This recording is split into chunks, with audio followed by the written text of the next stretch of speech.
Сайн уу? Ана байна. Тэр өнөөдрийн видеогоор хідүүлээ намайг нүүлгэн. За нүүлгэнч гэж яг нэг төлөвлөгч дэвтрээс нөгөө төлөвлөгч дэвтэр рүү бол нүүлгэж оруулна. Тэгэхээр одоо бол би Scribbles That Matter-ийн B6 хэмжээтэй ийм төлөвлөгч дэвтрийг ашиглаж байгаа бол дараа нь би яг энэ дэвтрээ авсан. Гэхдээ A6 хэмжээтэй. Өөрхөн жижигхэн авсархан кейс.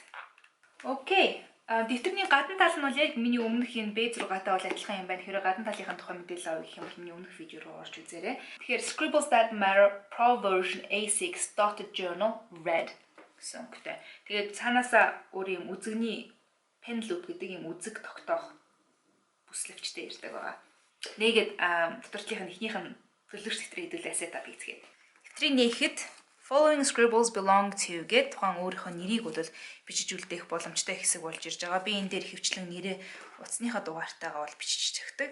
Тэгээд энэ дэвтрийг эхэлсэн өдөр буюу date journal started гэсэн хэсэг бол орж ирж байгаа. За энийг эргүүлээд Scribbles That Matter A6 dotted journal дараагийн хэсэг нь за key гэж хэсэг байна. Bullet journal-ны дээрээ одоо төлөвлөгч дэвтэр дээрээ ямар нэгэн кодуудыг ашигладаг бол тэрийг энэ дээрээ ингэж товёогтой бол оруулж өгөх боломжтой. Түүнчлэн ямар нэгэн өнгөөр бас тодорхой зүйлсийг кодлдог бол тэрийг ч гэсэндээ түлхүүр хэсэгтээ бол оруулж өгөх боломжтой байгаа шүү.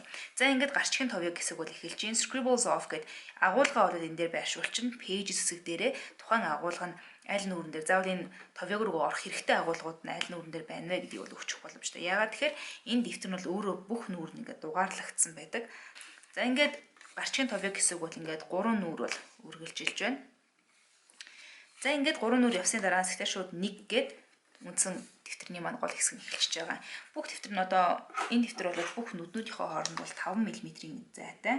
За A6 дэвтэрнийх нь хувьд болохоор өргөөшөө бол ингээд 9.5 см. Өндөр нь бол 13 см өндөртэй.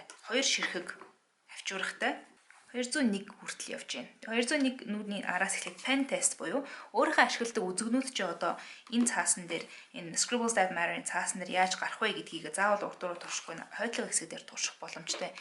Тэгээ араас түрүүний эхлээд үзүүлжсэн mindfulness буюу энэ дэвтрийг ашиглаж явах үед чи юу сурав, яг юу болов өөрийнхөө тийм эргцүүллийг бол энэ дээр бичих боломжтой юм жижигхэн хэсэг бол гаргаж өгсөн байгаа.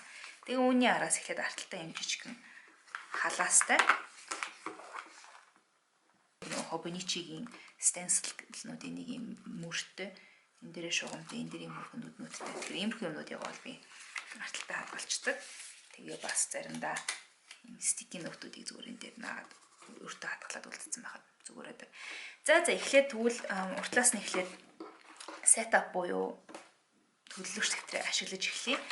Ирээдүйн төлөвлөгөө буюу future log хэсэгтээ би bullet journal гэж юу вэ? Хэрхэн ашиглах вэ видеон дээр харуулж ирсэн загвараа ашиглалаа. Гэхдээ энэ удаад би A6 дэвтэр дээр ашиглаж байгаа учраас нэг талын нүрэн дээр 2 сарыг багтааж өгсөн байгаа.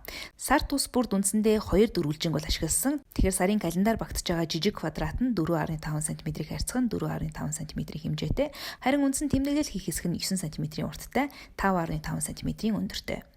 Дэвтрийн маань үндсэн өнгө улаан өнгө учраас future logo ч гэсэн улаан өнгийн тодруулагч ашиглан чимэглэхийг бодлоо. A6-аас том буюу B6 дэвтрийг би үндсэндээ 6 сарын турш ашигласан учраас үүнээс жижигхэн A6 дэвтэр дээр 6 сараас богино хугацааг өнгөрөөнө гэж таамаглаж байна. Тийм болохоор future logo-доо ердөө 6 сарыг л төлөвлөлөө. Сарын төлөвлөгөөний хэсэгтээ ч гэсэндээ календарын уламжилт хэв маягийг хэвээр нь хадгалсан. Гэхдээ A6-гийн дэвтэр дээр бичиж байгаа учраас календарын нүд бүр нь харьцангуй жижигхэн болж өгсөн байгаа. Нүд тус бүр нь 2.5 см-ийн өргөнтэй 2 см-ийн өндөр байгаа.